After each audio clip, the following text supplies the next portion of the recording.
అబ్బో ఇక్కడ కేజీ చీరలు కొంటే అర కేజీ చీరలు ఫ్రీ అంట. మంగళ్య షాపింగ్ మాల్ కేజీల్లో సేల్, టన్నుల్లో ఆనందం.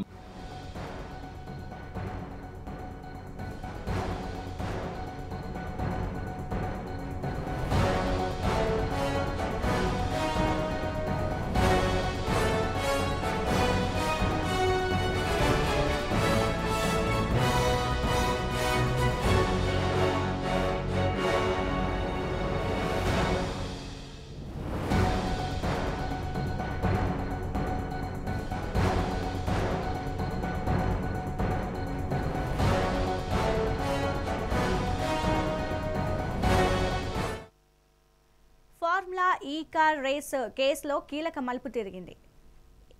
ఐఏఎస్ అరవింద్ కుమార్ కు మరోసారి ఏసీబీ నోటీసులు జారీ చేసింది. రేపు ఉదయం 11:30 విచారణకు రావాలని నోటీసులు ఇచ్చింది. ఈ నెల రోజుల పాటు విదేశాల్లో ఉన్న అరవింద్ గత నెల 30వ తేదీ వరకు హైదరాబాద్కు వచ్చారు. ఇక తెలంగాణలో ఫార్ములా ఈ కార్ రేసులో ఇప్పటికే అరవింద్ కుమార్ను 3 సార్లు విచారించారు. అయితే మళ్ళీ 4వసారి విచారణకు రావాలంటూ నోటీసులు ఇచ్చింది ఏసీబీ. ఇక ఫార్ములా ఈ కార్ రేస్లో కేటీఆర్ A1గా, ఐఏఎస్ అరవింద్ కుమార్ A2గా, BLN రెడ్డి A3గా ఉన్నారు. అయితే కార్ కేసులో ఫెమా నిబంధనలు ఉల్లంఘించినట్టు ఈడీ పేర్కొంది.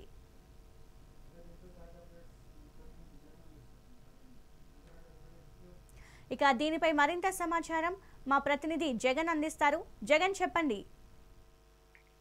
ఫార్ములా ఈ కార్ సంబంధించినటువంటి కేసుకు సంబంధించి విచారణ ఇంకా కొనసాగుతూనే ఉంది. అంటే గతంలో కేటీఆర్ తో పాటు ఏదైతే ఈ కార్ రేస్ కి సంబంధించి అప్పుడు ఉన్నటువంటి ఏదైతే మున్సిపల్ శాఖకు సంబంధించిన ప్రిన్సిపల్ సెక్రటరీ అరవింద్ కుమార్ ను ఇప్పటికే దాదాపు 3 సార్లు విచారించారు ఏసీబీ అధికారులు.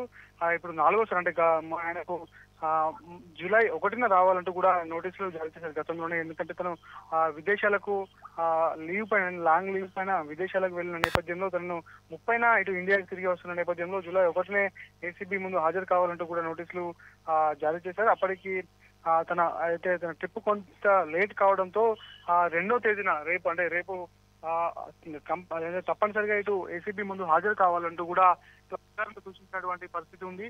అంటే ముందు నుండి కూడా ఈ కేసుకు సంబంధించి అధికారులే, అంటే తాను కేటీఆర్ అయితే ఏదైతే అధికారులు నేను చెప్తేనే చేశాడు అని చెప్పినప్పటికీ కూడా ఇటు అధికారులు, అంటే అధికారుల యొక్క ఇందులో ఎటువంటి భాగస్వామ్యం ఉంది, అసలు ఆ నిధుల మళ్లింపు ఏదైతే ఉందో అక్రమంగా ఎట్లా అయితే నిబంధనలు అతిక్రమించి ఎట్లా నిధులను మళ్లింపు చేశారనే విషయాలపై కూడా ఏసీబీ ముందు నుంచి అధికారులు ఏసీబీ ముందు నుంచి కూడా ఇటు అధికారులను ప్రశ్నిస్తుంది. వాళ్ళను విచారించిన తర్వాత కూడా ఇటు అప్పుడు ఆ మున్సిపల్ శాఖ మంత్రిగా, అంటే ఐటీతో పాటు మున్సిపల్ శాఖ మంత్రిగా ఉన్నటువంటి కేటీఆర్ ను కూడా విచారించింది. అంటే కేటీఆర్ దాని తర్వాత ఇటు అధికారులకు ఎటువంటి సంబంధం లేదు, తాను ఆదేశాలు ఇస్తే మాత్రమే, తన ఆదేశాలు మాత్రమే అధికారులు పాటించారంటూ కూడా కేటీఆర్ చెప్పిన నేపథ్యంలో కూడా ఇటు అరవింద్ కుమార్ తో పాటు ఆ BLN రెడ్డిని కూడా ఇటు విచారించిన నేపథ్యం, ఇద్దరు అధికారులను కూడా విచారించిన నేపథ్యంలో మళ్ళీ ఒకసారి అరవింద్ కుమార్ ను ఇప్పుడు మరోసారి కూడా విచారించేందుకు అయితే ఈ ఫార్ములా ఈ కార్ సంబంధించినటువంటి అన్ని విషయాలు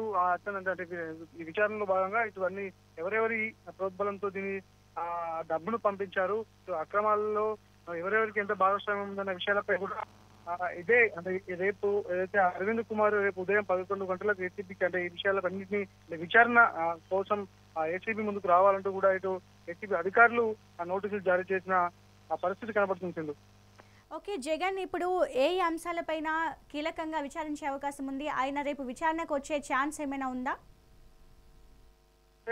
ముఖ్యంగా అయితే అరవింద్ కుమార్ ని గతంలో ఈ నెల 1వ తారీఖునే రావాలంటూ కూడా ఏసీబీ నోటీసులు ఇంతకు ముందు జారీ చేసింది. అయినప్పటికీ కూడా కొన్ని కారణాల వల్ల ఆయన ఏదైతే ఏసీబీ ముందుకు రాలేదు. అంటే రేపు రోజు ఉదయం 11 గంటలకు ఏసీబీ ముందుకు రావాలంటూ కూడా ఇటు ఏసీబీ ఆలోచించిన నేపథ్యంలో అంటే అరవింద్ కుమార్ కూడా ఏసీబీ ముందుకు హాజరయ్యే అవకాశాలు ఉన్నాయి. అంటే ముఖ్యంగా ఇందులో ఆ నగదుకు సంబంధించినంత వరకు ఏదైతే అక్రమ బదిలీ అయిందంటూ ఇటు అక్రమ బదిలీ జరిగిందంటూ ఇటు ప్రభుత్వం అంటుందో అదే విషయంలో కూడా ఎట్లా అసలు ఎవరు ఈ దీనికి సంబంధించిన కేటీఆర్ చెప్తున్నప్పటికీ కూడా వాళ్ళు పూర్తిగా ఇటు ఏసీబీ అధికారులు ఎందుకు ఈ డబ్బును మళ్లించారంటే ఇటు నిబంధనలను ఎందుకు పాటించలేకపోయారు, ఏదైతే స్పాన్సర్స్ ఎవరైతే ఉన్నారో స్పాన్సర్స్ స్పాన్సర్షిప్ ను క్యాన్సిల్ చేసుకున్న తర్వాత ఇటు ప్రభుత్వమే ఆ డబ్బును చెల్లించాలనేటువంటి ఒక నిర్ణయం తీసుకున్నప్పుడు ప్రభుత్వానికి సంబంధించినటువంటి అన్ని నిబంధనలు పాటించాలి. ఇటు ఆర్బీఐకి సంబంధించినటువంటి నిబంధనలు పాటించాలి, ఇటు పెమానికి సంబంధించిన నిబంధనలు పాటించాలి. ఇవి కూడా పాటించకుండా ఎందుకు డబ్బును ట్రాన్స్ఫర్ చేసేది? ఒకవేళ ఇటు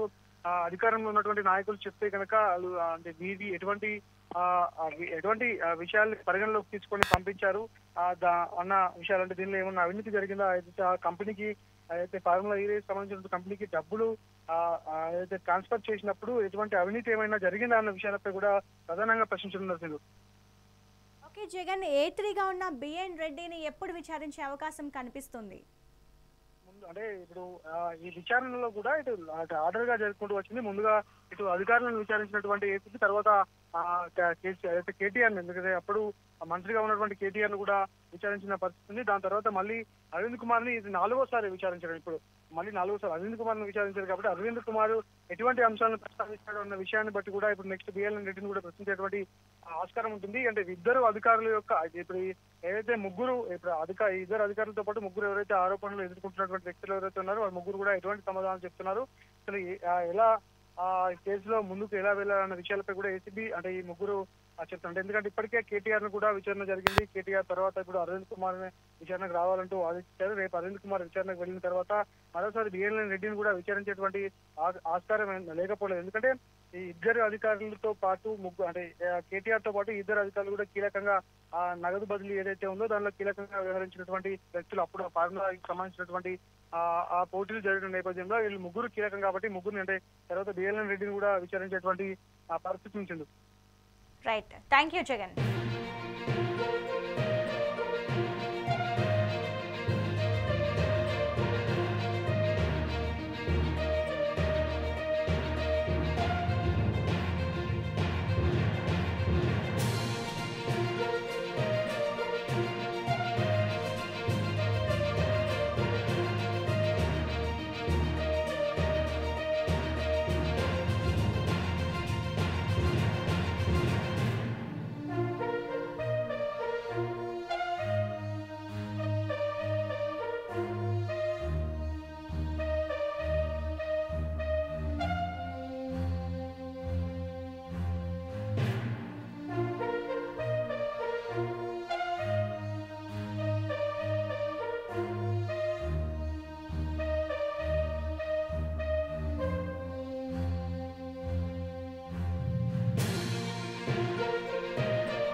formula E car race case కీలక మలుపు తిరిగింది.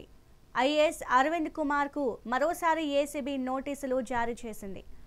రేపు ఉదయం 11:30 విచారణకు రావాలని నోటీసులు ఇచ్చింది. నెల రోజుల పాటు విదేశాల్లో ఉన్న అరవింద్ గత నెల 30వ తేదీన హైదరాబాద్కు వచ్చారు. ఇక తెలంగాణలో ఫార్ములా ఈ కార్ రేసు కేసులో ఇప్పటికే అరవింద్ కుమార్కు 3 సార్లు విచారించారు. అయితే మళ్ళీ 4వసారి విచారణకు రావాలంటూ నోటీసులు ఇచ్చింది ఏసీబీ. ఇక ఫార్ములా ఈ కార్ రేస్ కేసులో కేటీఆర్ A1గా, ఐఏఎస్ అరవింద్ కుమార్ A2గా, బిఎల్ఎన్ రెడ్డి A3గా ఉన్నారు. అయితే కార్ కేసులో ఫెమా నిబంధనలు ఉల్లంఘించినట్టు ఈడీ పేర్కొంది.